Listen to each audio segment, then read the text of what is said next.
hello everyone welcome to my mini blog fast रू कौन खाइले चलते देखा बुट डाली तरकारी केमी हम आलू सहित बुट डाली को जस्ट टे सिझेदेवा टे हलदी लुण टे पकईदेवा मसला प्रिपरेसन करवा रसुण अदा पियाज डालचीनी जीरा किछिटा लंका किछिटा गुजराती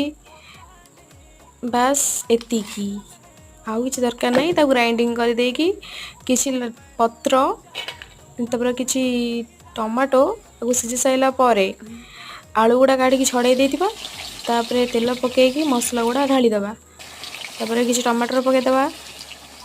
तापर लंका गुंड पकईदेवा तापर किसी लुण पकईदेवा तापर किसी हलदी पकईदेवा तापर घांटी घांटी घांटी घांटी घांटी किसी पत्र पकईदेवा तापर आलू पकई घांटी घांटी घांटी घांटी घांटी घांटी घांटी तापर कौन पकईया